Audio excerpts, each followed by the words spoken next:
Mesdames et messieurs, bonjour et bienvenue à ce 63e numéro de votre émission matinale Nopinen. Et j'ai le plaisir de me faire accompagner ce matin par celle-là dont vous entendez souvent parler et qui aujourd'hui est sur le plateau avec moi, Fulgencia Bidosessi Rontonji. Eh bien, elle est là. Bonjour Fulgencia. Bonjour Roch. Eh bien, bonjour chers amis téléspectateurs. Je suis très heureuse de vous retrouver sur ce numéro de Nopinen. C'est vrai, vous avez entendu parler de moi, le nom vous est certainement familier. Me voici aujourd'hui devant vous. Surtout quand il s'agit de Us et Coutume. Us et Coutume, je suis là. C'est vous qui avez l'habitude d'aller nous chercher, d'aller nous rechercher justement ces Us et Coutumes de nos différentes localités. Eh bien, vous êtes sur ce plateau. Tout à fait, je rejoins l'aventure Nopinen. Merci à vous, chers téléspectateurs, d'être toujours des nôtres. Absolument, et moi je vous souhaite la bienvenue. Très heureux de vous avoir à mes côtés. Merci Roch. Alors, vous savez, mesdames et messieurs, depuis décembre 2019, le coronavirus fait couler beaucoup d'encre et de salive. Aujourd'hui, la Covid-19 est reconnue comme une pandémie et ne cesse d'inquiéter plus d'un. Le Bénin compte, à la date du 29 juin, 1178 cas confirmés et 19 décès. Pour éviter donc la contamination, il est conseillé de respecter les gestes barrières tels que la distanciation d'au moins 1 mètre, le port de masque, le lavage régulier des mains et surtout de rester chez soi. Mais comment se comportent les usagers dans nos différents marchés? Est-ce que ces mesures barrières sont-elles respectées, Fulgencia? Covid-19, nos marchés face à la pandémie, c'est bien sûr le thème de nos échanges aujourd'hui sur le plateau. Le constat est là, Roch, et nos marchés sont aussi frappés de plein fouet par cette crise sanitaire. Vous venez de rappeler les gestes barrières et parmi ces règles, il est conseillé de rester à la maison. Mais on se demande si le gouvernement prenait la décision que les marchés seront fermés, on se demande, il y aura famine. Hein? Absolument. Est-ce que c'est une éventualité? Nous allons essayer de voir cela avec nos différents invités qui seront sur ce plateau. Il y a Dr Romeo Akogbeto, il est médecin, il viendra sur le plateau. Il y a également Madame Christiane Degueno-Kapochichi. Elle vient au nom de la Sogema. Elle sera également sur ce plateau. Oui. Et nous aurons également au téléphone le professeur Roch Rouihin.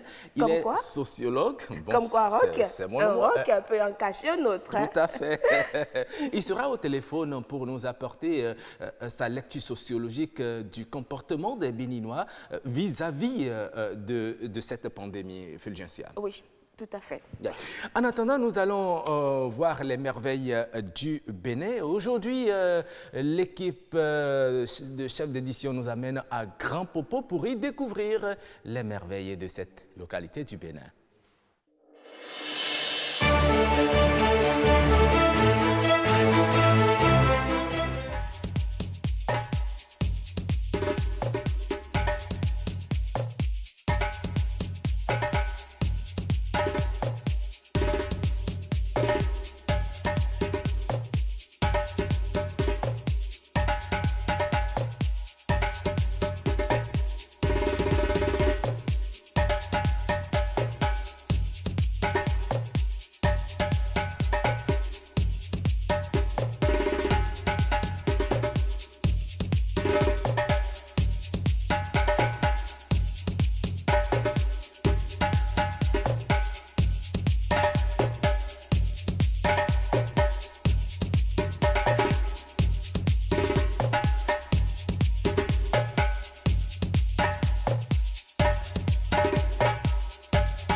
Et voilà, nous étions à Grand Popo, plus précisément à la bouche du roi. Vous avez pu admirer les merveilles naturelles de cette localité du Bénin. Et chaque fois que nous projetons ces images, ça fait tellement plaisir à quelqu'un.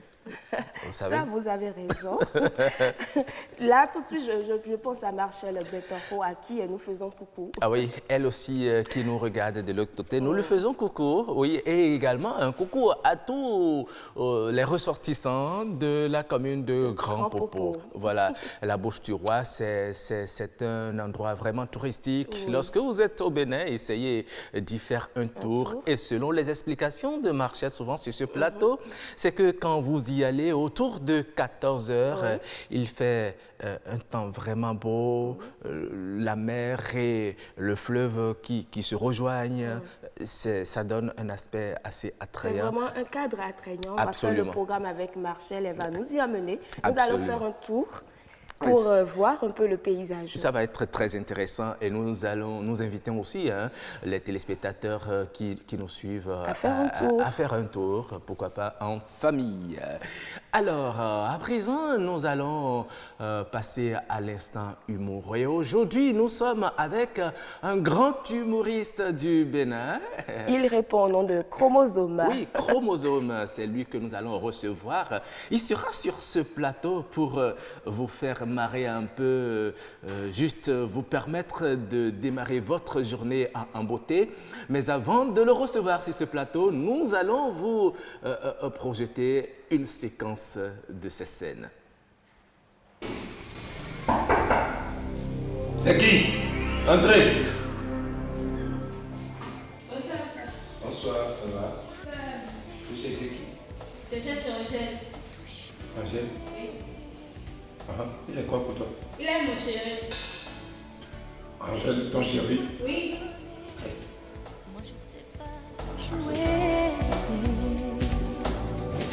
Ça va. Ça va. C'est ton chéri? Très bien. Oui, c'est mon chéri. Vous êtes ensemble depuis quand? Depuis 2 ans déjà. 2 ans? Oui. Avec Angèle? Oui.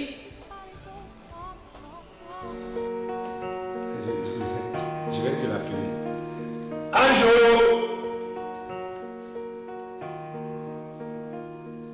Ta chérie te I cherche. don't know who you're becoming anymore.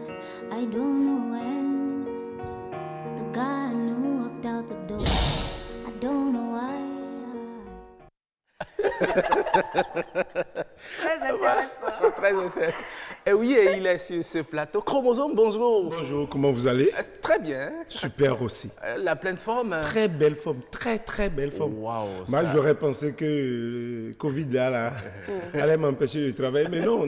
C'est maintenant, c'est maintenant que j'ai de plus belles idées. Je tourne que des gags maintenant. Puisque je ne peux plus passer sur scène, j'ai enchaîné des vidéos. Ma page est très animée ces derniers temps. Ah oui, ça c'est intéressant et nous sommes très heureux de vous avoir sur ce plateau. Merci même beaucoup. si cela a été très difficile. Ah oui, mais vous savez, je suis un humoriste, homme d'affaires, businessman. Ah, vous faites aussi des affaires. Ah non, d'un Dieu. Intéressant.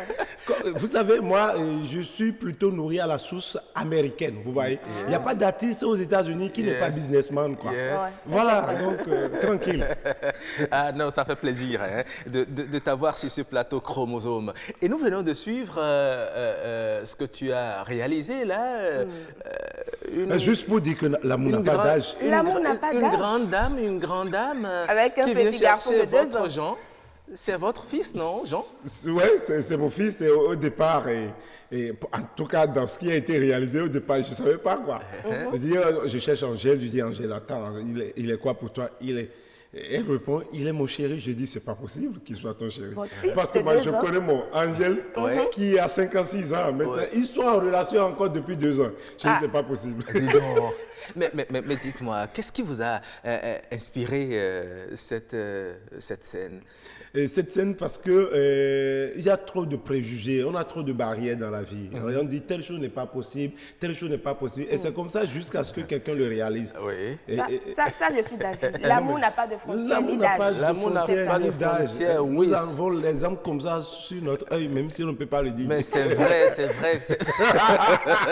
L'amour, c'est de 7 à 77 ans, quoi. Oui, c'est de 7 à 77 ans, justement, comme Oui, ce français-là le dirait. mais est-ce que Chromosome est en train de vouloir me dire par là aussi qu'il y a peut-être une vieille de 90 ans qui fait battre son cœur quelque part là? En tout cas, si tout est encore debout, là, je porte peu, mais si elle conserve sa fraîcheur, écoutez, ça va. Hein.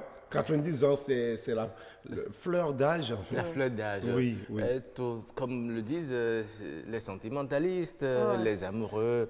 Quand vous êtes amoureux, vous n'avez plus Dieu. Non, mais encore aussi, pour aussi parler un peu de la liberté que les enfants ont aujourd'hui. C'est des libertés que nous, on n'a pas connues. Hein. Et toi, même ton ami garçon, il ne vient pas te rendre visite n'importe comment. Non, mais moi j'étais tentée de croire que la dame, elle ne savait pas là où elle se rendait. Elle sait. Si, elle savait. Si. Elle savait? Si. Vous voyez, aujourd'hui maintenant, ton petit garçon de 6 ans, 5 ans peut te parler de sa copine, de son 9 ans, 10 ans. Facilement. Mais toi... Mais ça, c'est rien du tout. Tu as regardé ton papa, l'ancien papa. En notre temps, c'était pas la joie. On t'engage. Tu disais que quand il t'appelle, là, tu ne peux pas venir te placer les 2 pieds joués. Tu en as les pieds décalés pour éviter la baffe parce que tu ne sais pas où est-ce que ça a quitté. Mais tu as déjà pris 4 baffes. Ah oui. Et dans le temps, regardez comment nos papas nous tapaient. Aujourd'hui, non seulement je tape pas mes enfants, mais je pense que c'est une méthode qui ne fonctionnera jamais avec eux. Parce que ton papa veut te taper. Tu sais qu'il va te taper. Oui. Il te dit, viens ici. Rentre dedans. Hey. Qu'est-ce que tu fais? Exécutes. Tu rentres. Tu rentres dedans. Tu n'as pas le choix. Tu rentres dedans. Mais aujourd'hui, Chromosome. Et il te tape correctement. Et à la fin, tu dois lui dire quoi? Merci. Ah, on a eu le même papa. Moi, je ne savais pas que c'était universel. Mais surtout, moi, mon papa, il a été enseignant. Il a été enseignant. Ah, oui.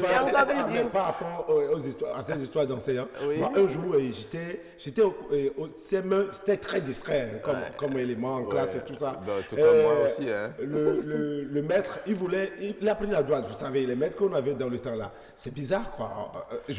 Aujourd'hui, bon, on les enfermerait plusieurs fois, quoi. Il prend ma propre... C'est déjà de ne pas me respecter que de prendre ma propre ardoise que j'ai achetée, que mes parents m'ont achetée pour me taper avec.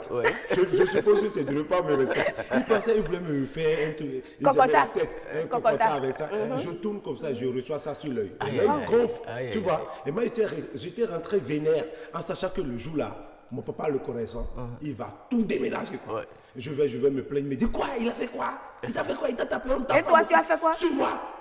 Tu vas comprendre ça là maintenant. Suis-moi. Et il me suit. On rentre en classe. Il commence par crier. Le maître, non, ça n'est pas possible. Comment on peut taper mon enfant comme ça et tout ça? Le maître a dit, votre enfant là, il ne travaille pas en classe. Il ne suivait pas. Et en ce moment-là, le papa dit... Cassez-lui le deuxième œil. Il fallait juste consommer, ne rien faire. Ne rien faire. Ne pas se plaindre, c'est tout. Les parents ne voulaient pas entendre. Aller à l'école dans le temps là, pour eux, c'est travailler. Merci, Chromosome. Merci pour cette belle partie d'humour matinal. C'est comme ça se passe ici sur la matinale de BB24, lundi, mardi et mercredi de 6h30 à 8h. Après vous, Chromosome, nous allons essayer de danser, de chanter également. Ce sont mes passions aussi. Nous allons découvrir le clip du jour. D'accord.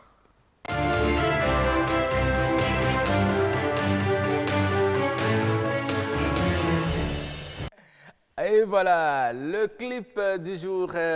Aujourd'hui, nous sommes avec Fanico. Fanico et Manzor. Fanico et Manzor. Et ils chantent Nathalie. Nathalie.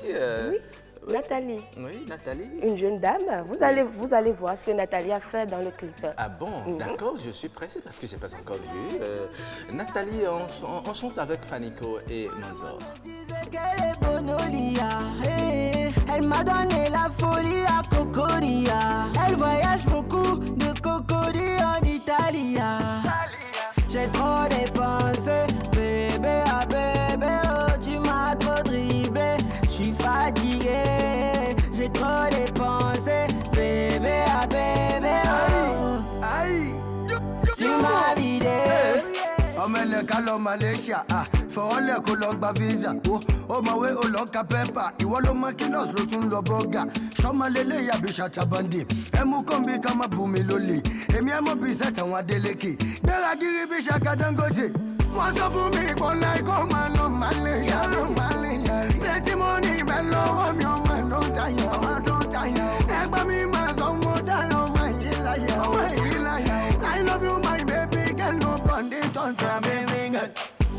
Baby girl me and you, baby girl me and you. Malo shape you, waka just tell you, I can never let you go. Plus so far for you. Baby girl me and you, malo shape you, waka just tell you, I can never let you go. Plus so far for you. Cette fille-là est jolie. Tout le monde me disait qu'elle est bonne au lit. Elle m'a donné la folie à Cocoria. Elle voyage beaucoup de Cocody en Italie. J'ai rencontré Nathalie la bossie, elle n'avait pas les compliqués. J'ai directement attaqué le dossier, Nathalie m'a vite validé. Elle venait au rendez-vous, j'étais fan donc j'ai tout donné. J'avais compris et tout d'un coup elle a commencé à déconner. Oya babi ma babi, omele wale kizare debe. Emo bi o fo emi lo mo nile, mo so po mo dun me wo gan oni fe file. Kilo ni sọ fún mi. Ìwọ gan mo level. Àbí gbo lo fefa, ki pe dila mi, ko shi na wọlé, koko na wọlé. Gbẹ̀kẹ̀lé, ẹgbà mi, àwọn gbọ́jẹ́ ìmọ̀ọ́sẹ̀, ọmọlẹ́lẹ̀ yìí, Miami, rèrè, máa fẹ́ mọ́ bí àfáàní kó fáwọn ọbẹ̀. Baby girl me and you, máa lọ ṣe bí ẹrú, wákàjọ́ tẹ́lẹ̀kùn, okay, never let you go, to plus two for you. Baby girl me and you, máa lọ ṣe bí ẹrú, wákàjọ́ tẹ́lẹ̀kùn, okay, never let you go, to plus two for you. Cette fille-là est jolie. Tout le monde me disait qu'elle est Botolia. Elle m'a donné la folie à Concolia. Elle voyage beaucoup de Cocody en Italie. Stan le chancelier, j'ai trop dépensé. Bébé à bébé, oh tu m'as trop dribblé. J'suis fatigué, j'ai trop dépensé. Bébé à bébé, oh Aïe, tu m'as vidé. Parfait, GGK depuis Paris. Bugatti boy. Capidou Iram Tessio. Et voilà, c'était Fanico featuring Manzor. Il nous chantait Nathalie. Pauvre de Fanico. Il a dépensé les billets sur Ouais. Nathalie, mais au bout du rouleau, il n'a rien eu, quoi. Mais ce que je ne comprends pas, pourquoi vous, les jeunes dames, vous êtes comme ça? Mais vous aussi. Vous ne pouvez pas voir en même temps la dame qui veut faire votre bonheur. Ah bon? Vous allez de tout part. Vous êtes ici, tantôt Bon. vous êtes là-bas. En tout Concentrez-vous sur une dame et puis ça ira. En tout cas, ne faites plus ça. Hein? Pauvre de Fanico. Alors, juste après cette partie de chant et de danse, nous allons installer le plateau de discussion. Et si on en parlait, aujourd'hui on parle de la Covid-19.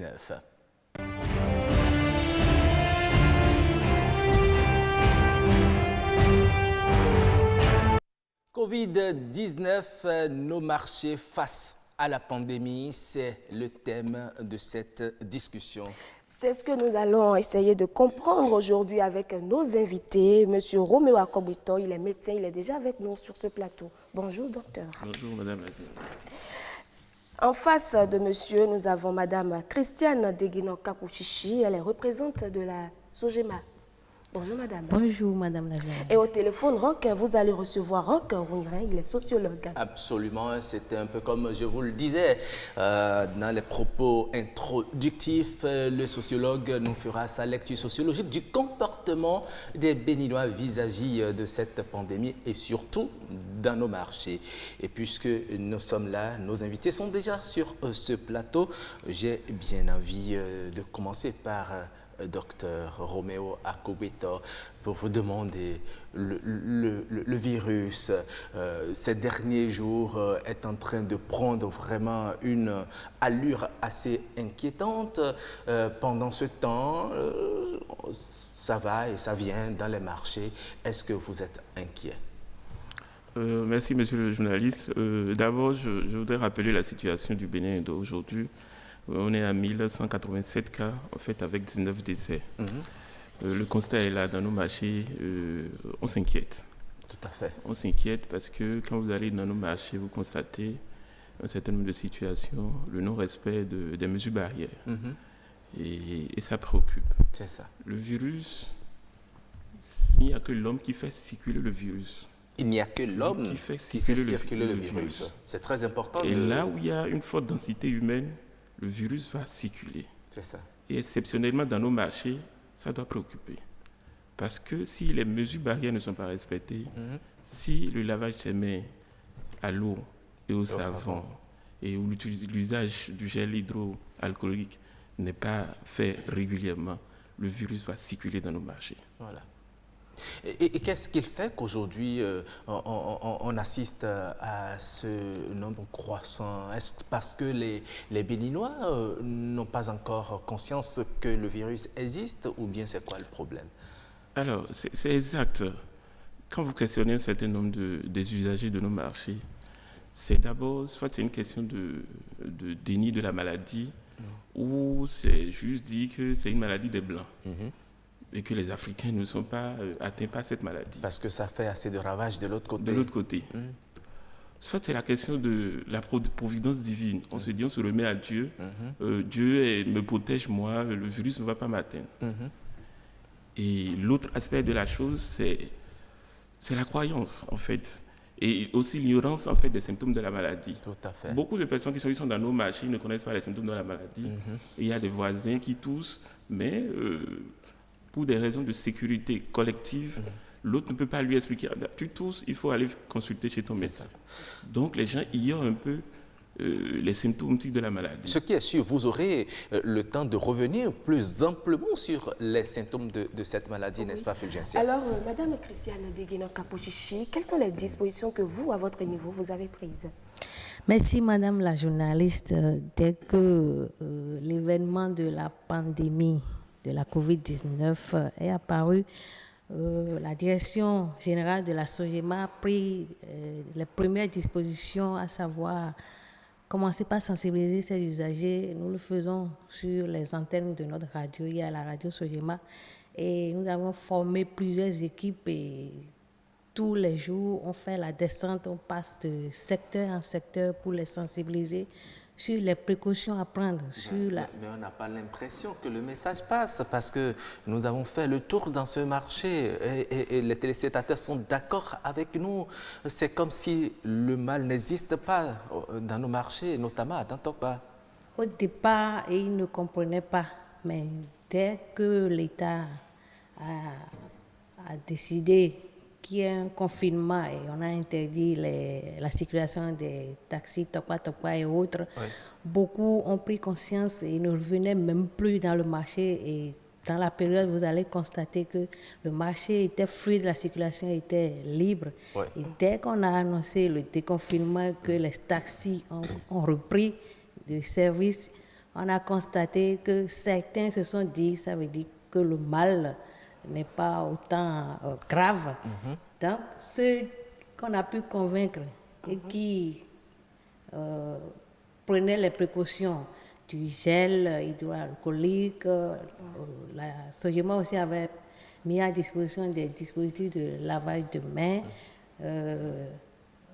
porter des gants, mais à un moment donné, on s'est dit, au lieu de porter des gants, il vaut mieux se laver régulièrement les mains pour prévenir ce mal.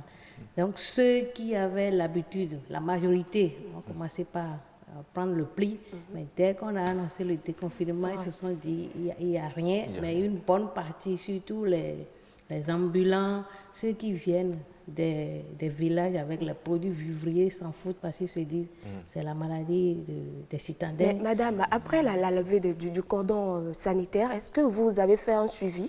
Vous êtes allé voir ces populations, si les règles sont vraiment respectées? On continue de faire le suivi et en collaboration avec le commissariat de Tantokpa parce que la SOGEMA a un commissariat spécial et ces éléments descendent régulièrement pour sanctionner ceux qui ne portent. Il y en a qui ne portent même pas carrément, mais il y a certains qui mettent ça au menton pour simuler qu'ils sont en train d'observer les règles. Et la police et les équipes formées par la SOGEMA descendent régulièrement. Et chaque fois quand on descend, quand ils sentent qu'on est dans le marché, tout le monde le porte. Et dès que vous quittez les lieux, Il y en a qui se plaisent à enlever, mais on n'a jamais cessé de le faire, même avec une délégation du ministère de la Santé, on a fait le tour. Et ceux qui n'ont souvent pas ça, ne se couvrent pas, ne se masquent pas, on insiste pour qu'ils le fassent. On a eu aussi des dons de masques qu'on a distribués.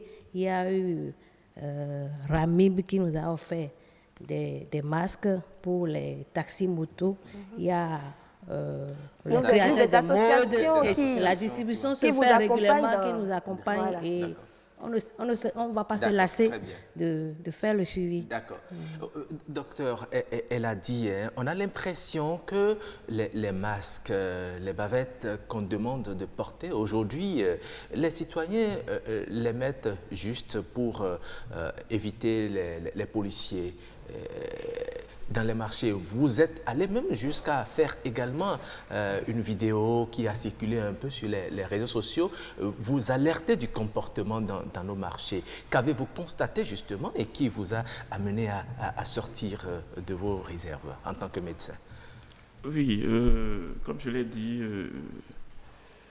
c'est une situation qu'on doit suivre de près.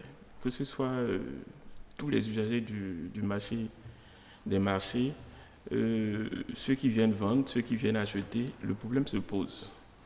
Parce que si la conscience venait de ceux qui viennent de dehors pour acheter, là, ça allait peut-être faire un tic dans la tête de ceux qui veulent vendre, pour parler terre à terre. Moi, j'ai été dans plusieurs fois au marché, j'ai constaté que, bon, en face de moi, celle qui a sa marchandise ne porte pas le masque. Et quand ils vous voient avec un masque, ça les étonne à un moment donné. C'est comme si vous êtes... De quoi avez-vous peur, vous? C'est comme si le virus n'existait pas. C'est inquiétant. Et dans cette vidéo que j'ai eu à faire, je disais, il faut intensifier en fait. Si possible, il faut sanctionner.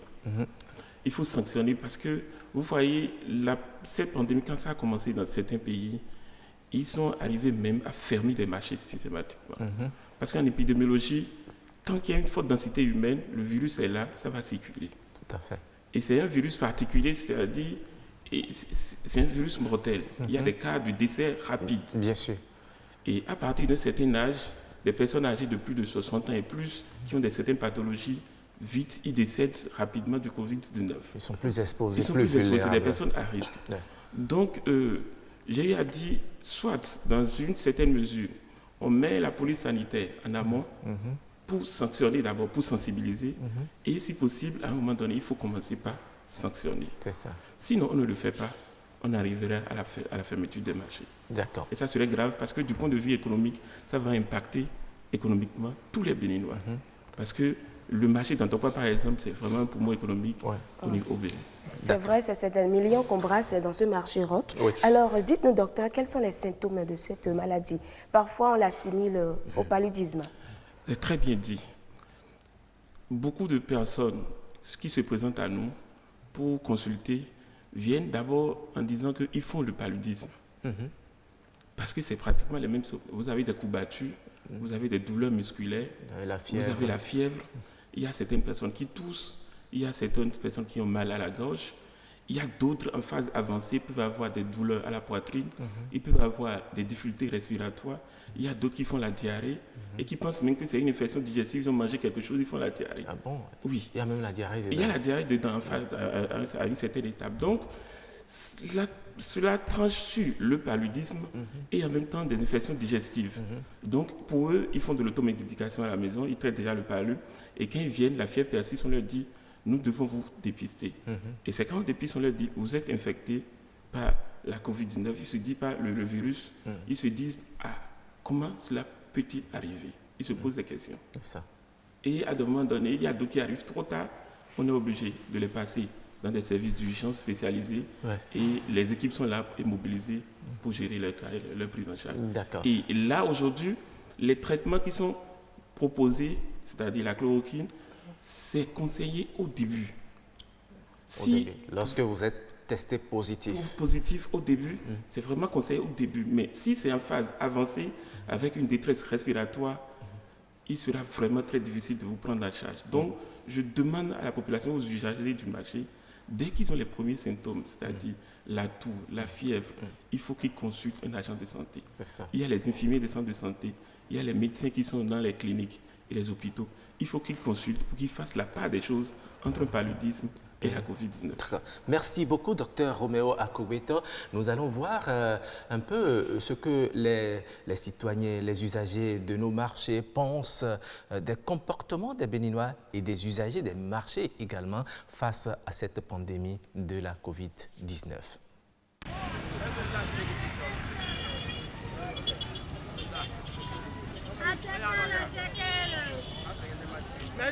Tout la loi, là, je respecte. Si je prends l'argent après 30 minutes comme ça, je lave ma main. Même encore, je allais prier, encore je lave. Si j'ai quitté à la maison, je lave. Même j'ai arrivé au marché, je lavé. Les maladies, là, ils sont partout. C'est les partout. Mais je n'ai pas trouvé l'argent d'acheter à Cachemire. Si je trouvais ça, maintenant, j'ai mis ça. Même je n'ai pas acheté dans les marchés. On sait que dans les marchés, là, c'est pour c'est gâté. Les gens, ils mettent ça, les petits mettent ça, après, ils vont vendre ça encore. Moi, je ne sais pas. Donc, c'est pour cela, moi, je n'ai pas acheté. Jamais d'acheter ça comme ça. Si j'ai trouvé ça pour boire ou bien pour pharmacie, je prends. Même si ça va comme ça, moi je n'ai pas. Non, elle ne respecte pas les règles déjà. Bon, on est en Afrique, qu'est-ce qu'on va faire? Nous sommes en Afrique. On est obligé de supporter ça. Tout le monde, regardez la dame qui vend du piment là-bas par exemple. Elle n'a pas de masque. Mais si vous êtes dans l'obligation de payer, vous êtes obligé. Mais vous protégez-vous, c'est tout. Même si nous avons des trucs au péré, donc nous avons comment nous d'ailleurs. Pour les gens nous à donner, nous avons un budget de mais, madame il y a un assez voix. Moi on a pas il y a deux ans grand budget. Mais nous respectons pas seulement les médias, nous avons mis ici, nous à 1 mètre de distance nami, au droit de nous ici. Je m'en approche mais dans le quartier. Je me donne Gandhi. Je suis responsable de kilomètres. Je suis bon. Comme les beaux à mon quotidien. Et ouais, je m'en quotidien. Et tiens, et non, par exemple, à mon camé quoi. Vous comprenez? Et ouais, je bon. Il y a non. Si on veut bien, quoi. Ah, sans auto, maman. Il m'a dit que tu allais bien, mais où est-ce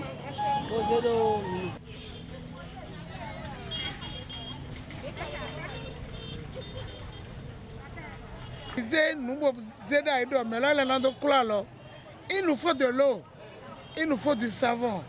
La Sogema déposé ça. Et depuis un certain temps, ils n'ont même pas demandé si l'eau est finie, si l'eau reste, si le savon reste. Si le savon est fini, la Sogema n'a pas demandé. Et même ils l'ont déjà gâté ça. Le voilà devant moi là-bas. Maintenant, Bénin, Milia. Mais on va tout les périr. Je comprends ça. Donc, il y a des gens qui ont un blanc. Donc, je suis dans le champ. Parce que nous avons besoin de la cité. Il dit, nous avons besoin de la cour. Donc, comme on a le cas de gens cash, il faut que nous sachions. Oui, il y a un cash. C'est bon. Voilà, on a entendu beaucoup de choses, hein, beaucoup de réactions. Merci à Yasmine Damata et Julie Simbo qui ont réalisé cette Vox Pop. Et puis, je vais directement du côté de Madame. Nous avons entendu beaucoup de choses. On a dit qu'il y a l'eau qui est finie dans le dispositif de lavage de mains. Il n'y a pas de savon. Il y en a même qui sont défectueux. Et depuis que vous avez installé, vous n'êtes plus repassé voir comment ça fonctionne, madame. Merci, monsieur le journaliste. Vous savez, au niveau des usagers de nos marchés, il y a toujours des gens qui essayent toujours d'attaquer la Sogema.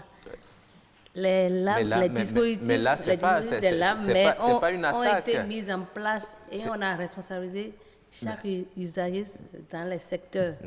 Dans chaque secteur, il y a eu au moins une dizaine d'usagers qui ont été responsabilisés avec des dispositifs de lave-mains. Au départ, on leur avait offert des savons liquides. Et on leur a demandé de s'organiser entre eux. Parce que dans chaque secteur, il y a au moins un responsable. De s'organiser entre eux, d'approvisionner le dispositif de lave-mains. Et c'est après avoir accepté qu'on leur permet de décharger avant de prendre le dispositif.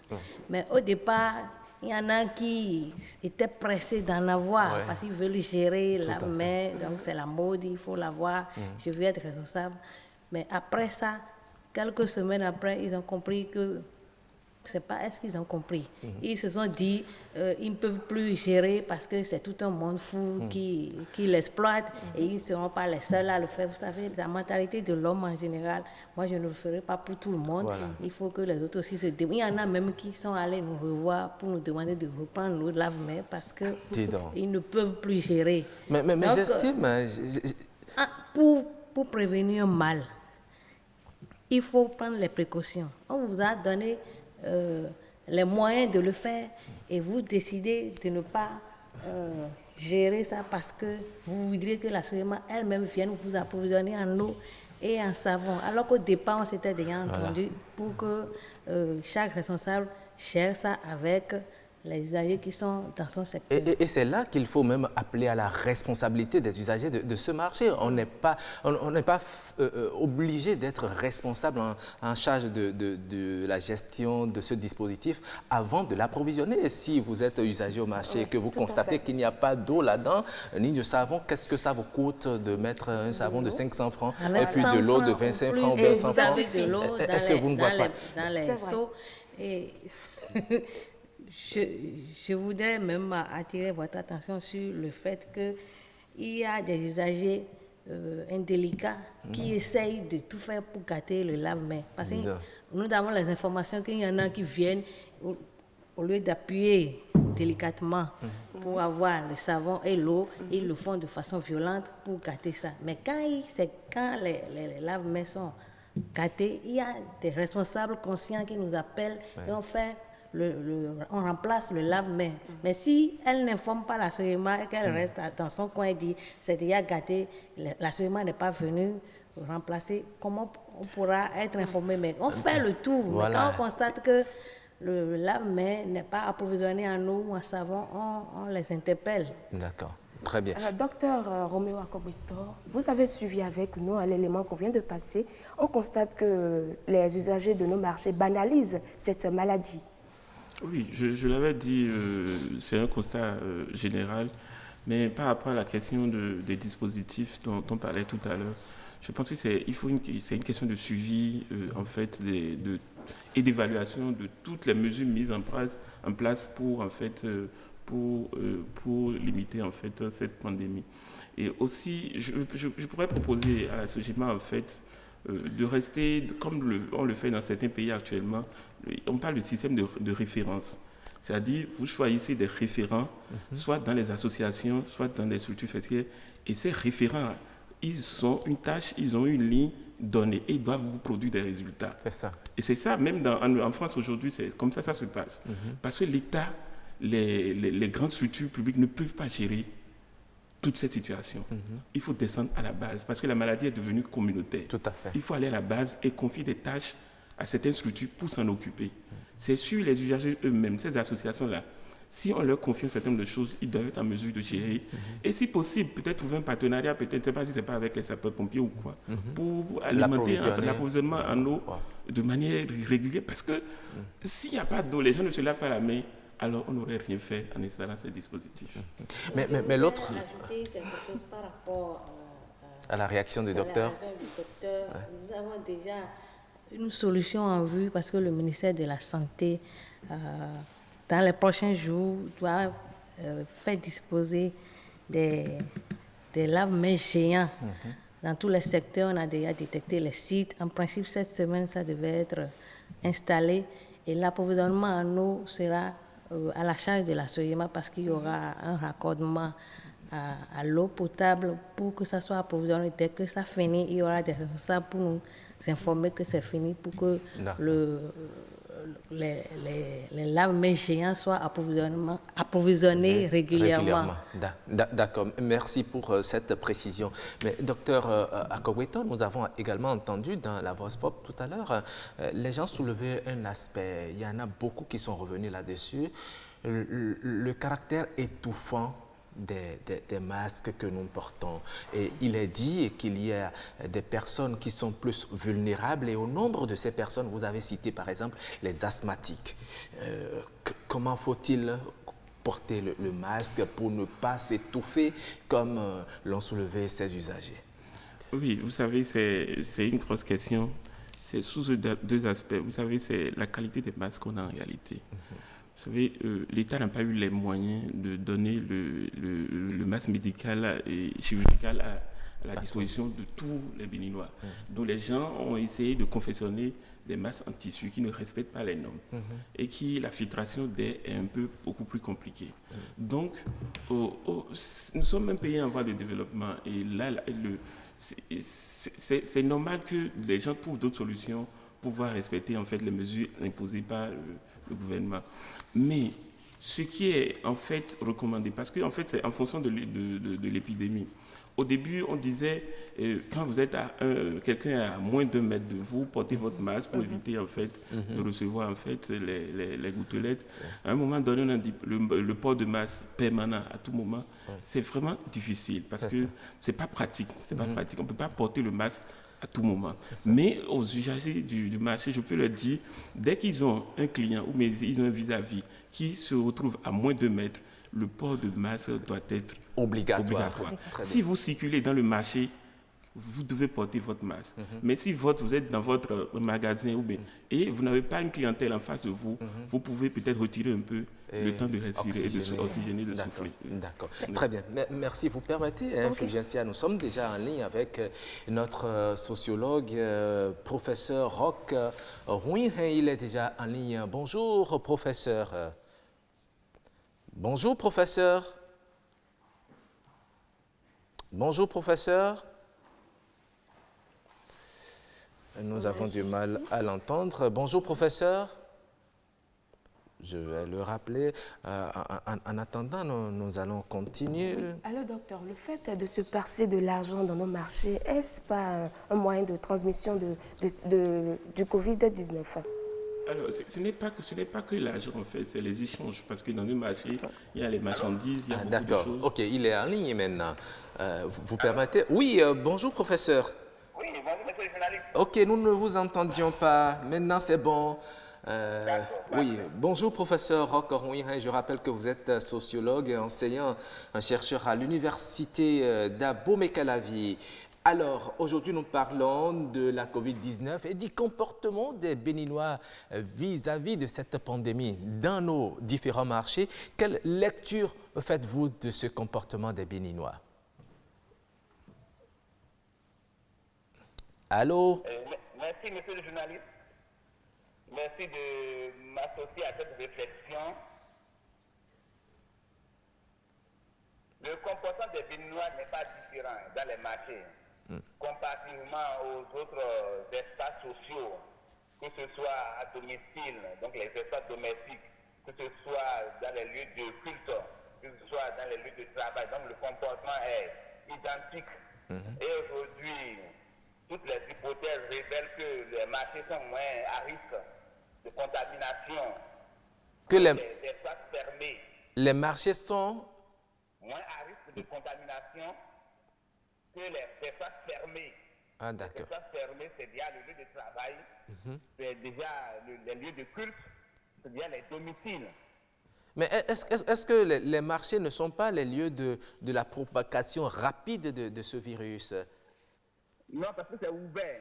Les études sont en cours, hein. Je ne dis pas des hypothèses fortes, des études sont en cours, mais les marchés sont des espaces ouverts. Donc on contraste moins la maladie dans des espaces ouverts que dans les espaces clos. Mais vous savez, professeur, on ne sait pas, lorsque vous n'allez pas vous faire dépister, vous ne savez pas si vous êtes porteur de ce virus. Si vous étiez porteur, vous venez au marché, vous utilisez des billets ou bien des pièces pour faire les transactions, vous saluez quelqu'un, ou bien vous parlez, qui a des postillons de salive qui touchent l'autre. Je ne dis pas qu'il n'y a pas de risque. D'accord. Je ne dis pas qu'il n'y a pas de risque, mais n'incriminons pas les marchés comme étant le principal canal de propagation de la maladie au Bénin. Voilà. Donc par rapport voyez un peu, nous sommes dans un contexte de menaces épidémiologiques, de menaces virales permanentes. Et par rapport à la COVID-19, on est en face d'une maladie que nous qualifions d'iconoclaste, c'est-à-dire une maladie qui remet en cause les normes sociales établies. C'est ça. Que constatons-nous? Nous constatons une maladie de survenue imprévisible, une maladie qui détruit les solidarités humaines de par la mise en danger des proches. Une maladie au cours de laquelle la mort survient, au cours d'une brève maladie grave. Et qu'est-ce que les gouvernements font, aussi bien au Bénin qu'ailleurs? Les gouvernements mettent en place des interventions qui sont socialement inacceptables. Qui sont socialement inacceptables, oui. La restriction des rassemblements, l'interdiction des enterrements qu'ils appellent dits non sécurisés, et des enterrements qui ne tiennent parfois compte des risques coutumiers. Parfois, comme on l'a vu dans d'autres pays, comme au Libéria, dans des tombes anonymes.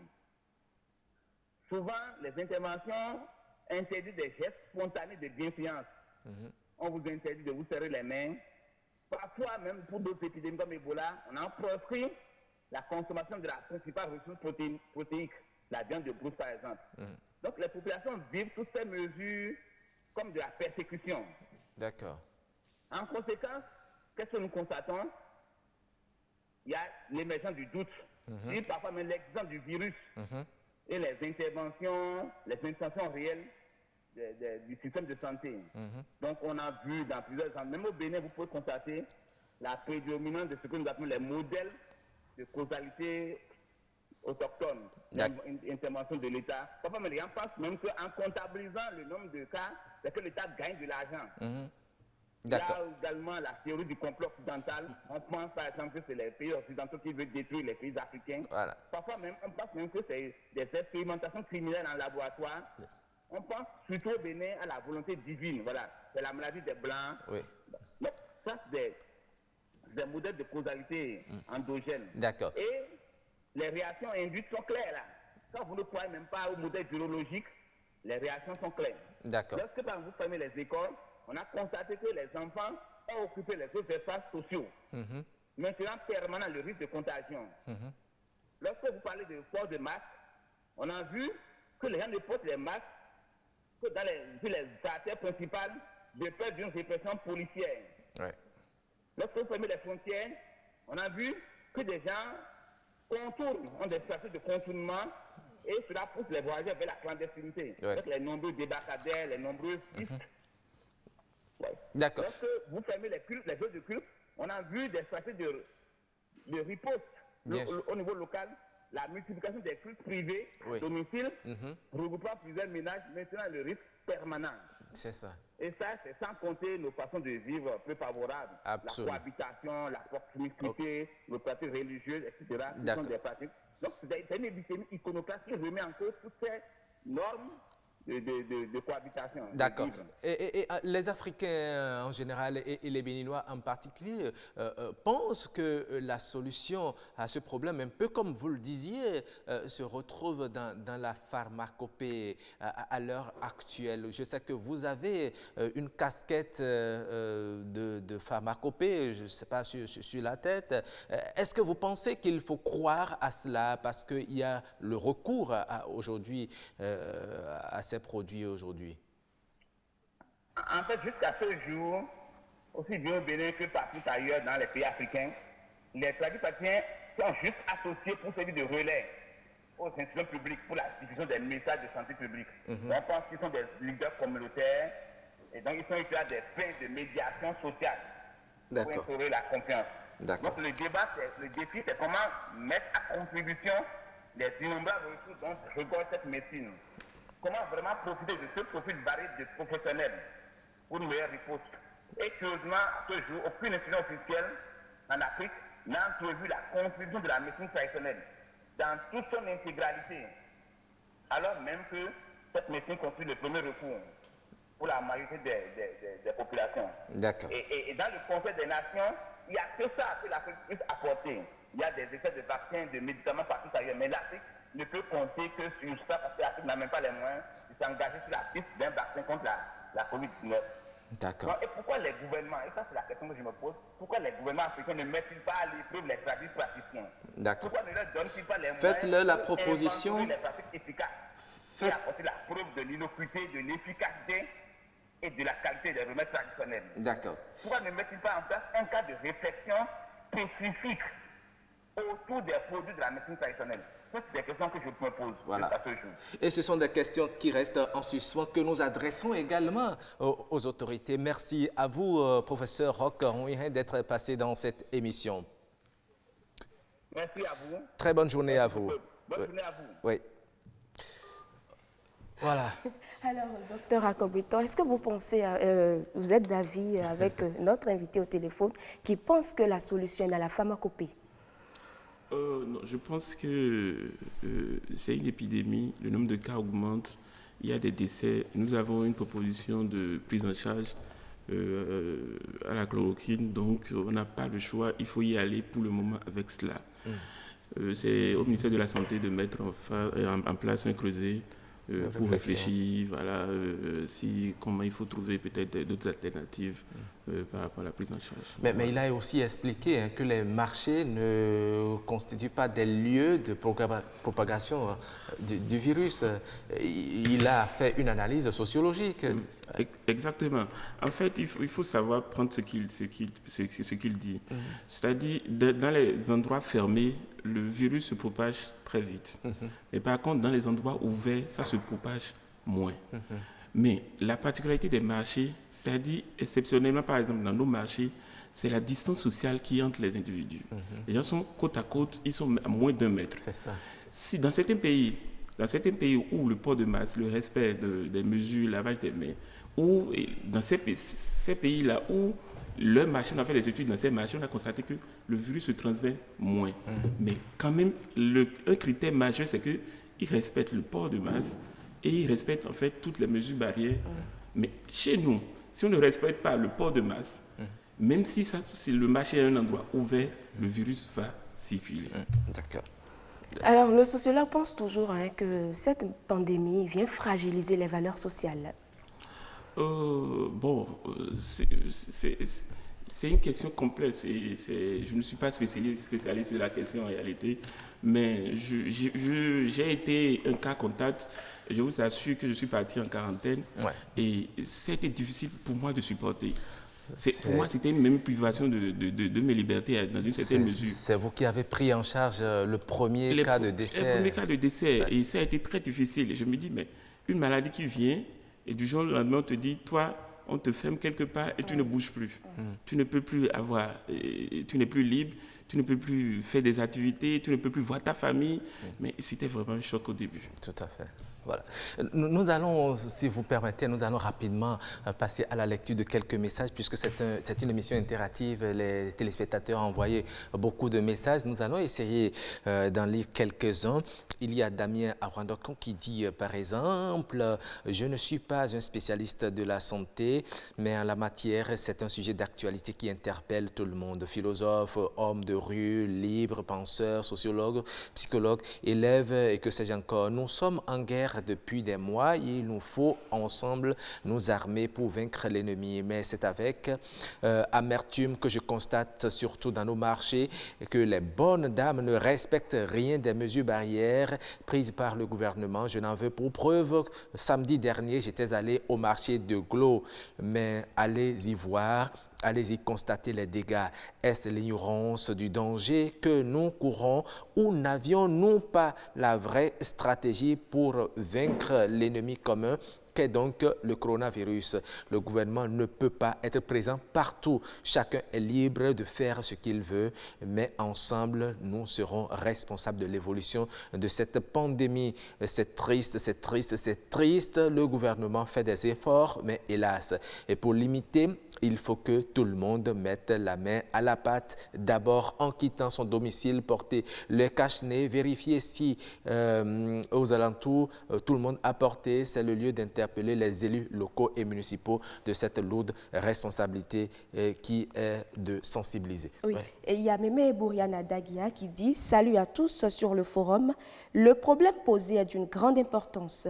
Le coronavirus est bien présent au Bénin. Les sceptiques banalisent la situation dans nos marchés et dans tous les lieux de grands rassemblements. Il est temps d'intensifier le travail de sensibilisation, de conscientisation de la propagande partout contre le mal du moment. Le gouvernement à lui seul ne peut tout faire. Chacun, où il se trouve, doit pouvoir être responsable, épanoui, équilibré et utile à la communauté. N'ayons pas notre langue dans notre poche. Tirons toujours sur la sonnette d'alarme où que nous soyons. L'heure est grave et le Béninois aime trop banaliser les problèmes. L'État doit revoir sa copie pour les aides en kit alimentaire pour les démunis et les pauvres qui ont besoin d'être soutenus. Voire distribution gratuite pour les médicaments de première nécessité aux gens vulnérables. Mettre les agents en uniforme dans les marchés buvettes et autres pour obligation pour le port des masques. D'accord. Nous disons merci à Mémé Bouriana Daguia et il y a Madame Claire Rougan Ayemona qui dit en plus des messages de sensibilisation, si l'ORTB et ou BB24 avec l'appui du gouvernement peut réaliser des documentaires avec des témoignages poignants en français et en langue nationale de malades guéris et des gens qui ont perdu leurs proches, peut-être que ça peut faire son effet. Les témoignages importants qui circulent sur les réseaux sociaux ne sont pas si accessibles aux femmes du marché. Le gouvernement peut aussi envisager la possibilité d'installer dans des zones stratégiques la projection en boucle de tous ces éléments de sensibilisation de sorte que le voisinage s'impose à tout le monde. Eh bien, un autre qui dit bonsoir à tout ce qui a été dit plus haut. J'ajouterai que les chefs de quartier et les gestionnaires des marchés devront gorgonner plusieurs fois dans la journée pour rappeler les mesures barrières à nos populations. La triste réalité est que des gens même insoupçonnables ne croient pas à cette maladie. Évitons systématiquement ces genres de personnes pour notre suivi et celle de nos proches. Absolument, c'est très important. Il y a beaucoup de messages. Malheureusement, nous n'avons pas pu tout lire. Le débat se poursuit. C'est un sujet vraiment d'actualité. Madame, nous sommes pratiquement à la fin de cette discussion. Oui, dans nos marchés aujourd'hui, comment faire pour sécuriser de telle sorte que nos marchés ne deviennent pas des lieux de propagation de ce virus? Merci, monsieur le journaliste. Je voudrais insister sur ce que les sensibilisations doivent continuer et le suivi sera rigoureux et surtout de votre côté. De notre côté. Dans les marchés. Ça doit se faire et je profite de cette émission pour appeler les usagers à respecter les gestes barrières pour éviter les morts subites comme nous l'avons connu jusqu'à 19 décès déjà, et de prendre conscience que le mal existe vraiment et protéger leur famille, parce que si ils se protègent dans le marché, ils vont protéger également leur famille. S'ils sont contaminés, ils vont contaminer leur famille. Et pour éviter ça, il faut respecter les gestes barrières. Et je voudrais lancer un appel à l'État, si c'est possible, monsieur le docteur, si c'est possible, s'il faut mettre en place un système de dépistage systématique au niveau des marchés, si c'est possible. Comme ils le font dans certaines structures, si ça peut venir dans les marchés, ça peut prévenir la prolifération de ce mal. Merci. Merci beaucoup, Madame Docteur. Vous avez la parole pour votre mot de fin. Est-ce qu'il est possible de faire le dépistage dans les marchés? Que conseillez-vous par rapport à sa proposition? C'est bien possible de faire le dépistage. On a besoin juste de mettre les moyens, parce que c'est une question de vie. Donc, si l'État met les moyens, on peut dépister. Et même dans la politique même, il faut un dépistage massif pour pouvoir ralentir en fait l'épidémie. Je voudrais juste ajouter en fait que dans les marchés, on peut essayer de créer des modèles comme je l'ai dit, des référents qui sont des modèles. Et ceux-là, port de masse, lavage des mains, ils seront les modèles pour les autres. Et ça peut entraîner peut-être la grande masse après. Ensuite, ma dernière préoccupation, c'est l'appel à témoins, c'est-à-dire les gens qui ont été... Ce n'est pas une maladie de la honte. Les gens qui, peut-être dans le marché, ont été infectés, ils peuvent aider peut-être la SOGIMA à présenter des films ou bien certains, en tout cas, faire des appels à témoins pour convaincre les autres que la maladie existe réellement.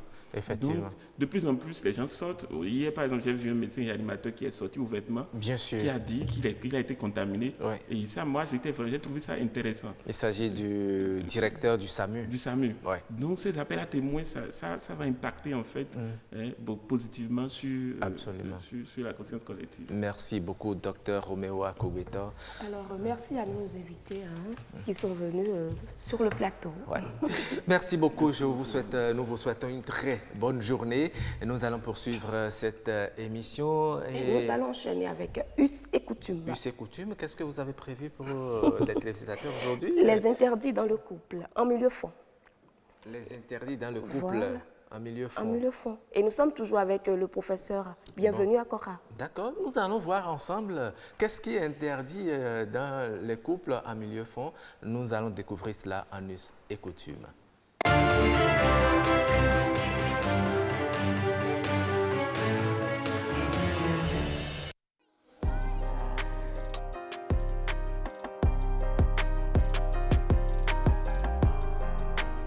Vous êtes énervé, fâché, et votre femme vous prépare à manger. Vous avez même fait des écarts, grands écarts à l'extérieur avant de venir.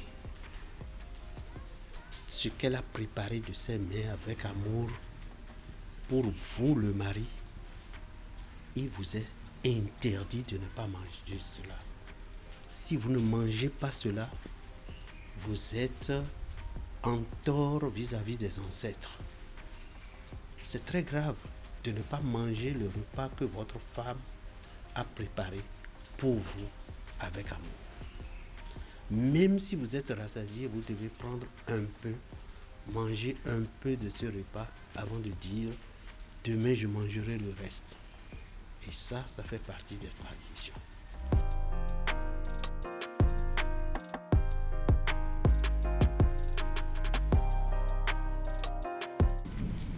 La société fond est une société très spirituelle. On appelle ça occultisme, n'est-ce pas? Le mari doit veiller à la protection de la famille.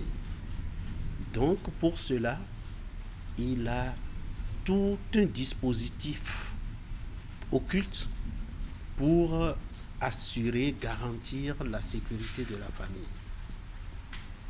Pour ces choses, le mari peut interdire à sa femme de s'approcher de tel ou tel objet qu'il a placé à des endroits. La femme ne doit pas trop chercher à comprendre. Là, elle est obligée de s'exécuter.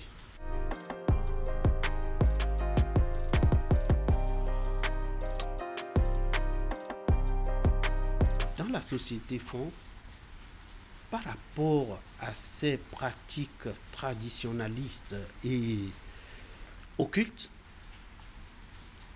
pense que la femme, lorsqu'elle est en période de menstrue, elle est frappée d'une certaine impureté. Donc pendant cette période, elle doit observer une distance. On est en période de distanciation, donc elle doit observer une certaine distance par rapport à son mari. C'est dans cet ordre d'idée que lorsque la femme et le mari sont ensemble sur le lit, il n'est pas recommandé en pays fond que la femme escalade son mari, parce que cela peut affaiblir les mécanismes occultes de défense de cet homme-là. Et c'est pour cela que c'est interdit.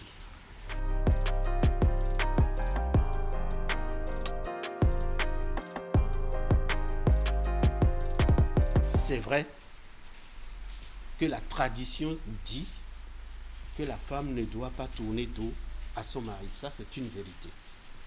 D'accord? Mais la tradition dit aussi que la femme doit savoir cajoler, caresser son mari pour qu'il dorme comme elle sait si bien le faire pour son bébé lorsque le bébé pleure et veut dormir. Cela veut dire quoi? Il peut arriver à la femme de ne pas être en mesure de satisfaire son homme. Il y a des moyens que l'éducation traditionnelle donne, met à la disposition de cette femme pour cajoler le monsieur et obtenir que le monsieur dorme et que le lendemain, on puisse revenir sur les sujets qui n'ont pas été traités.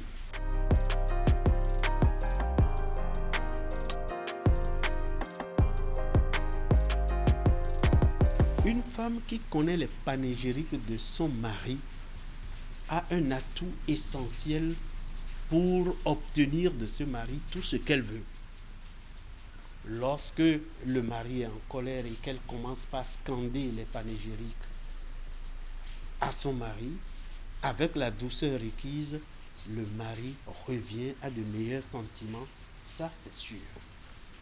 Donc, il faut que les jeunes d'aujourd'hui puissent s'offrir les moyens de connaître les panégyriques de leur mari avant le mariage.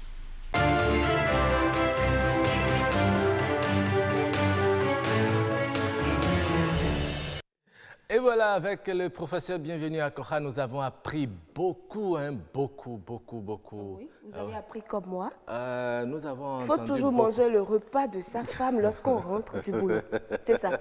Vous avez compris, Roch? Apparemment, ça vous fait mal. Hein? Vraiment. Manger. Manger. Même si c'est un peu la manger, Roch. Oui, c'est ce qui est recommandé. Oui. Ça veut dire que quand vous préparez et qu'on ne mange pas, ça vous fait si tant mal? Oui, bien sûr. Bon? On a pris tout notre temps à préparer avec amour. Il arrive des moments où on n'a pas d'appétit, peut-être qu'on a quelques soucis. Il faut manger. Mais pour que l'homme mange là, c'est vous. Vous devez l'amener. S'il n'a pas d'appétit, un peu comme il a dit, vous devez savoir le cajoler. Comme son bébé. Un peu comme son bébé. Hein? Quand le bébé ne dort pas, la femme sait comment le cajoler pour qu'il s'endorme. Ouais. Quand le bébé ne mange pas, la femme sait comment, la maman sait comment lui donner l'appétit, etc. Donc, prenez-nous comme tel. Ce qui est sûr, c'est déjà fait de mon côté. Et nous avons appris d'autres choses aussi. Hein? Il est interdit les intimités pendant que la femme est dans cette période-là. Période de menstruée. Il est également interdit que la femme, dans cette période, escalade son mari. Bon, voilà, des choses... qu'on ignore souvent, mais qu'il faut respecter. C'est important. Ouais. Merci beaucoup. On en apprend toujours cette émission matinale Us et Coutume. Et nous allons enchaîne avec le prénom du jour. Oui. Et notre invité est déjà là. Et nous sommes en milieu fond depuis hier. Ouais. Nous allons retrouver notre invité.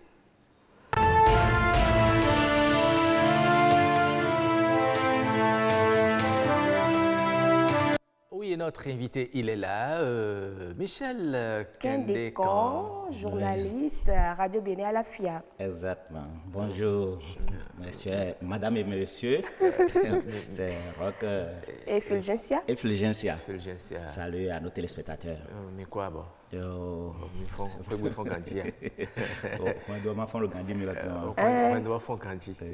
Félicitations à vous. Terre se réussit. Voilà, on était en milieu fond tout à l'heure, on parlait des interdits. Eh bien, dans le couple, il ne faut pas... Avec notre professeur, Bienvenu à Kora. Il faut parler de la culture au Bénin ici. Et notamment en milieu fond, je pense que c'est une bibliothèque. C'est une bibliothèque. Absolument. Nous lui disons merci. Il était même passé sur ce plateau déjà. Ah oui. Si c'est pour la culture, il se donne. Absolument. Il est toujours disponible. Nous lui disons merci. Alors aujourd'hui, pour le prénom du jour. Nous allons parler ce matin des Messédés. Messédés. Mercedes. Oui, Qui veut... Mercedes. Mercedes. Oui. Mercedes. D'accord. Qui veut dire, voilà. Mercedes, c'est pour dire si l'adversaire, si notre bonheur devrait passer par notre adversaire. Ok. Si l'adversaire devrait être celui-là qui doit décider de notre sort. De notre sort, devrait nous donner un enfant. S'il était dit que c'est lui qui doit nous permettre d'avoir, de procréer ou bien de faire d'enfants dans notre vie. Oui. Est-ce que, comme on le dit, si l'homme était Dieu. C'est ça. C'est la traduction. Si l'homme c'est Dieu. Ouais. Voilà. Donc le prénom Mercedes, c'est Mekinto Mai Mercedes. Mekinto Mai Mercedes. S'il peut aller rencontrer l'éternel Dieu, il lui dirait là-bas, celui-là ne mérite pas d'être appelé. Si l'ennemi devrait aller voir le Créateur, celui-là qui donne l'enfant, vous n'aurez jamais ça. Mais pourquoi donner ce prénom à... Ah oui, ça c'est pour dire c'est des circonstances. Peut-être la femme qui... Elle cherchait là son mari, mais le couple est là, des années passent, 5 ans, 10 ans, et elle est là peut-être, celle qui est venue récemment à accoucher, donc elle fait l'objet de raillerie, de moquerie, et tout le monde se moquait d'elle. Et un jour, Dame Nature lui fait don d'un enfant. Et là, elle soupire, elle se dit, et si ce bonheur devrait passer par mon ennemi. C'est ça, il donne ce nom. Oui, c'est une circonstance, mais est-ce que ce n'est pas une façon aussi de provoquer les autres, de se moquer à son tour aussi des autres, parce que vous avez été bénis? N'est-ce pas la provocation, comme le dirait l'autre? Non, pas exactement, pas toujours, parce que c'est dire à l'autre là, vous êtes là, mais pourtant, mon Dieu ne réfléchit pas, n'est pas allé dans votre sens. C'est ça. Donc, comme le dirait l'autre là, vous allez en souffrir. Et vous allez en souffrir. Et vous n'allez rien faire. Voilà. C'est ça. Et un enfant qui porte ce prénom, est-ce que vous avez cherché un peu à voir les influences sur sa vie, sur ses comportements en société? Ce que je connais, puisque j'en connais beaucoup à Boycon, les Mercedes, mais c'est des enfants d'abord très engagés. Ça, c'est des défis, c'est un défi qui a prévalu à sa naissance. Tout à fait. Donc, c'est des enfants, pour la plupart, qui s'engagent, qui relèvent les défis. Les défis. Ah oui. Et là, vous savez, dans notre milieu, on fait à un enfant un peu, on lui conte l'histoire. Qu'est-ce qui s'est passé, qu'est-ce qu'il y a. Donc, quand l'enfant apprend tout ça, donc tu n'as pas droit à l'erreur. Lui-même, il sait qu'il n'a pas droit à l'erreur. Et là, on lui donne tout le courage, toute la détermination à aller de l'avant, à réussir dans sa vie. Et là, partout, il passe là, tu sais que tu ne dois pas faire telle chose, tu ne dois pas avoir comme compagne tel. Donc, pardon, relève-moi ce défi et il y va. Donc, ce sont des gens de défi. Oui, ils sont beaucoup plus motivés. Motivés et accompagnés par les parents. Mercedes, merci de nous avoir. Mercedes. Il ne peut pas. Voilà. Tout ça là, au moins, il est impossible d'accéder. Merci beaucoup, merci beaucoup. Voilà. Hier, nous avons pu découvrir Asogba. Aujourd'hui, nous découvrons Mercedes. Merci beaucoup, Michel Kendekon. Demain, ce sera le dernier rendez-vous de la semaine. Tout à fait. Vous avez compris. Toujours avec vous. Merci d'être au rendez-vous. On sera là. Merci beaucoup. Et je rappelle au passage qu'il est le secrétaire général du syndicat de l'ORTB, du syndicat. Voilà. On est au service du personnel. Camarades, salut. Salut, camarades. Vous restez pour voir la capture du jour. Nous sommes mardi et nous allons voir une assiette.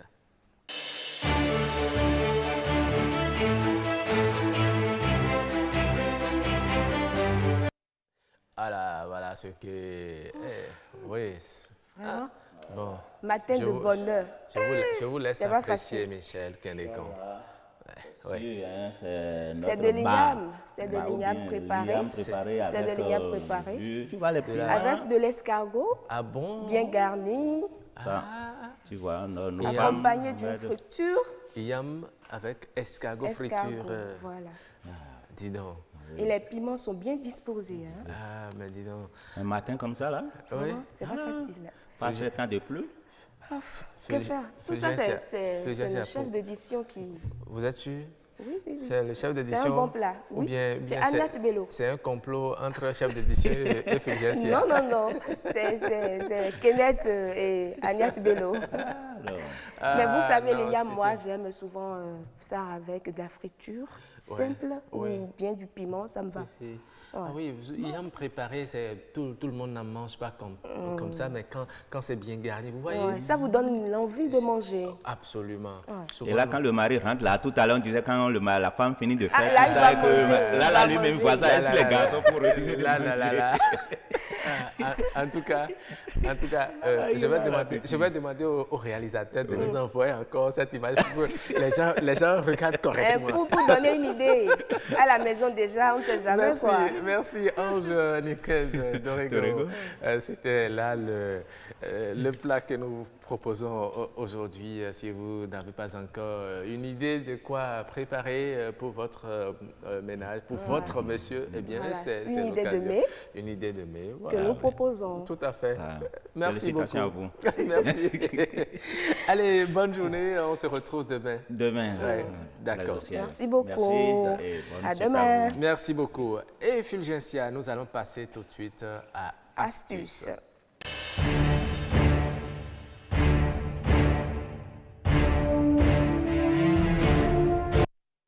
Voilà, en astuce, aujourd'hui, Fulgencia nous a prévu quelque chose. Vous savez, aujourd'hui, comme astuce, vous allez donner des remèdes naturels pour lutter contre les pieds d'athlète. Et vous savez pourquoi on dit les pieds d'athlète? Non, dites-nous. Juste parce que c'est souvent les sportifs qui connaissent ce genre de mal. Qui souffrent de ce mal. Souvent, parce qu'ils sont tout le temps dans leurs crampons, ils sont mais en train nous, de faire qui sommes du souvent sport dans les fermés. Oui, parfois ça peut vous arriver, d'où le nom de pied d'athlète. D'accord. Et parfois on l'appelle mycose. Mycose des pieds. D'accord. Comment soigner ça alors? Alors, vous pouvez déjà tout de suite tremper votre pied infecté dans un grand récipient contenant la solution de vinaigre mélangée à de l'eau tiède. Utilisez un gant de toilette pour frotter délicatement la zone infectée pendant que votre pied est trempé dans la solution. Et si vous sentez une brûlure, sortez votre pied et ajoutez de l'eau pour diluer la solution. Deuxième remède, vous pouvez également mélanger 2 gousses d'ail hachées avec de l'huile d'olive pour créer une pâte. Utilisez un coton-tige pour appliquer la pâte sur la partie infectée, puis rincez avec l'eau chaude. Continuez le traitement durant au moins 1 mois et vous verrez le résultat. Et si vous ne pouvez pas supporter l'ail à cause de sa forte odeur, essayez juste le citron. Comme nous l'avons déjà à l'écran. Diluez le jus de citron entier dans 3 cuillères à soupe d'eau. Tamponnez la zone concernée. Ok, d'accord. Et dernière astuce pour nos amis téléspectateurs, il suffit juste de diluer 4 cuillères à soupe de bicarbonate dans 1 litre d'eau tiède et d'y baigner ses pieds pendant 15 minutes. Ensuite, il est important de bien les sécher afin d'éliminer l'humidité. Et il ne faudrait pas utiliser la serviette que l'on utilise souvent pour le bain. Il faut avoir une serviette spéciale appropriée. pour ça. D'accord. Voilà. Et il est également conseillé de saupoudrer la peau atteinte de mycose avec du bicarbonate de soude juste avant de mettre des bas ou des chaussettes. D'accord. Ainsi, la poudre va absorber l'humidité tout au long de la journée. Super. Et bien, si ces remèdes n'aboutissent pas, il est conseillé d'aller voir un spécialiste. Un médecin. Voilà. D'accord. Merci beaucoup, Fulgencia Bidosessi Rontonji. Voilà, nous allons faire appel à notre notre humoriste que nous avons eu le plaisir de dénicher ce matin. Ouais. Chromosome, il est toujours là. Oui, il nous a fait rire en début d'émission. Oui, avec son fils de 5 ans qui a et il revient pour une belle dame. La deuxième prestation. Ouais. Oui, venez, oui. Oui, Chromosome. Il promet, nous on fait quelque chose sur la Covid-19. On attend de voir. Et les transporteurs, n'est-ce pas? Oui, les transporteurs, parce que la Covid n'a pas d'abord la Covid quand il y a une discussion farouche qui a été entretenue par rapport à la tech qui devrait désigner Covid, le ou la Covid. Et moi, les gens se sont un peu vexés que ça soit là. Mais ça ne devrait que être là. Parce que là, ça fait que c'est féminin ou bien. Qu'est-ce qu'on a de plus surprenant que la femme dans le monde? La Covid est venue comme ça. Vous voulez dire quoi par là? Tout le monde avait son programme normalement pour 2020. Et comme une femme, la Covid est venue surprendre tout le monde, tout chamboulé. Comme dans l'habitude de la femme, n'est-ce pas? Donc moi, de toutes les façons, dès le départ, je savais que le lieu, là, on allait changer ça. Ça ne correspondait pas à l'homme. Donc, en plus, les gens sont vexés par la Covid et tout, mais les gens comme nous, ça n'a pas gêné terriblement. Parce que, vous savez, par rapport à la carburation, on a fait des économies énormes. Moi, je quitte Calavi. Le matin et le soir, on sait ce que c'est traverser le petit pont là, de Godomera. C'est les embouteillages et tout. Avec les gens qui conduisent le bus. Les tokpa. Ah, c'est n'a gratté, n'a gratté. Ils nous menacent. Alors qu'avec la Covid, je ne les voyais même plus. C'est-à-dire quoi? C'est-à-dire, je pouvais quitter avant. Pour répondre à un rendez-vous comme ça, il faut se réveiller véritablement très très tôt pour venir vite. Sinon, quand on a l'heure de pointe, c'est-à-dire de 6h30 à 7h, non mais tu fais 1 heure banalement pour venir à Cotonou. Alors qu'avec la Covid, quand on a tout interdit, si tu as un rendez-vous à 7h à l'ONTB, tu peux quitter à 7h moins 1. Ça, c'est pas vrai, c'est pas vrai. Tu peux quitter à 7h moins 1. La circulation était dégagée, c'est propre, c'est beau. Et puis ces gens, les transporteurs, là, moi, je pense que rien que pour eux, il faut acheter sa voiture. Les tokpa qui vont apporter et ceux qui n'ont pas les moyens pour s'offrir une voiture. Ils n'ont qu'à chercher les moyens. C'est pourquoi ça s'appelle moyen. C'est sérieux. Vous voyez tout ce qui se passe dans un transport en commun. C'est pour ça que moi, j'ai acheté ma voiture. Qu'est-ce qui se passe? Dans un transport en commun, tu ne choisis pas le passager qui doit s'asseoir à côté de toi. Ça, c'est vrai. Ça veut dire que le gars, il peut ne pas avoir dormi toute la nuit. Il rentre dans le même bus que toi. Il choisit de s'asseoir à côté de toi sans te demander ta permission parce que vous avez payé les mêmes francs. Et à peine la voiture démarre, qu'est-ce qu'il fait? Il ronfle. Il pose sa tête sur ton épaule comme si vous étiez des camarades. Il dort, il ronfle, il bave dans ta chemise. Et dès qu'il se réveille, quelle est la première chose qu'il demande? Yo, tonton, vous avez craché dans votre chemise. Alors que c'est lui qui vient de faire. La dernière fois, avant que j'achète ma voiture. Mais vous-même, qu'est-ce que vous faisiez jusqu'à ce qu'il pose sa tête sur votre épaule? Fallait lui dire, monsieur, mais réveillez-vous. Mais bon, non, chromosome, on le sait. Si c'est une jeune dame il se laisse faire. Une jeune dame qui va battre comme ça, c'est pas intéressant non plus. Non, le chose, c'est ton téléphone. En fait, ça ne t'appartient pas dans un transport public. La dernière fois, moi, j'écrivais avec ma copine. Je dis, ouais, hier, je n'étais pas d'accord avec ce que tu as fait. La fille me dit, va-t'en, quitte là, je te déteste. Et mon voisin, là, je ne l'ai pas invité. J'attends, il me dit, moi, idiot. Tu dis, attends. Donc, il a pris le soin de lire le message. Tu lisais à haute voix? Non, je ne lisais pas à haute voix. J'étais là. Non. Il jetait de coups d'œil sur le téléphone. Lui, il lisait. Il a lu carrément. Et l'autre chose aussi dont je voudrais parler, c'est les dames, les mamans. D'où est-ce qu'elles sortent avec tous ces enfants pour entrer dans les transports en commun? Et ça ne vexe même pas. Mais les bio quand ils distribuent les enfants, il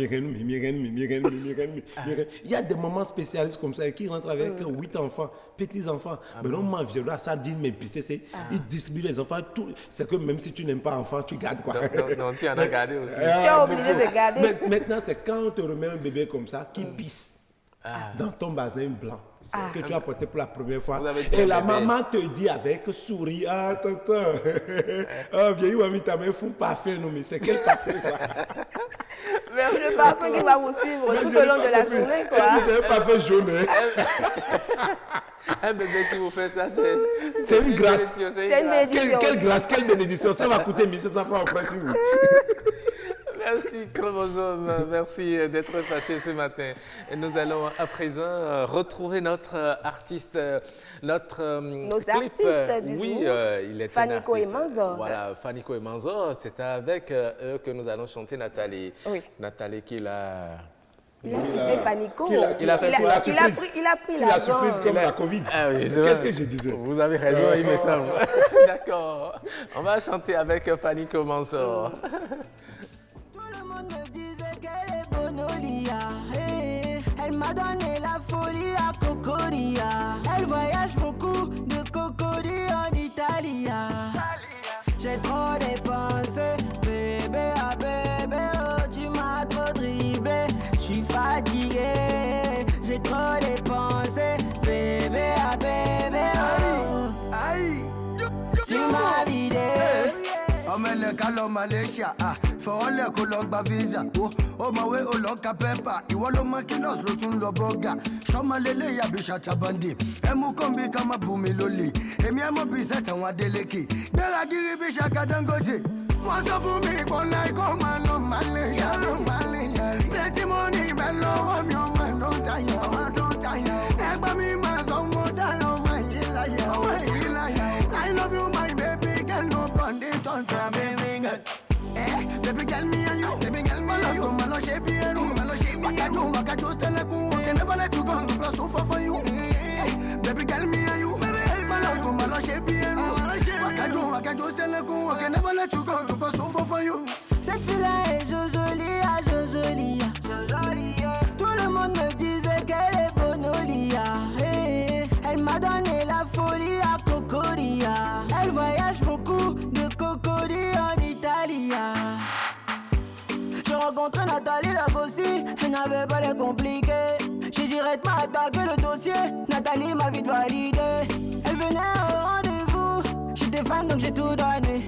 J'avais compris et tout d'un coup elle a commencé à déconner. Oya gbabi ma gbabẹ, ọmọ ẹlẹ wọlé kí sáré jẹbẹ. Ẹ mọ bí o fọ èmi lọmọ nílẹ̀, mo ṣọ̀pọ̀ ọmọ dùn mí, ìwọ gan ò ní fẹ́ filẹ̀. Ìwọ gan ò ní fẹ́ filẹ̀. Kí ló ní sọ fún mi? Kí ló ní sọ fún mi? Ìwọ gan mọ lẹ́fùn. Ìwọ gan mọ lẹ́fùn. Àbí gbó ló fẹ́ fà, kí pé dílà mi, kó ṣí náà wọlé, kókó náà wọlé. Gbẹ̀kẹ́lẹ́, ẹgbà mi, àwọn gbọ́jà ìmọ̀ọ́sẹ̀, ọmọ ẹlẹ́lẹ̀ yìí mọ́yá mi. Voilà, merci beaucoup à l'équipe technique qui nous a accompagnés depuis le matin jusque-là. Fulgence Yarontondi, ce fut également un plaisir de vous avoir à mes côtés. Un plaisir partagé, Roch. Oui, Ce sera ainsi la semaine prochaine. Demain déjà, vous allez retrouver Marcel Betoro. Ah bon? Oui. Et lundi, on va se retrouver, n'est-ce pas? Merci beaucoup, Fulgence Yarontondi. Mesdames et messieurs, c'est la fin de cette émission. Merci de l'avoir suivi. On se dit au revoir et à bientôt. Demain. Tu m'as trop dribblé, je suis fatigué, j'ai trop dépensé, bébé à bébé.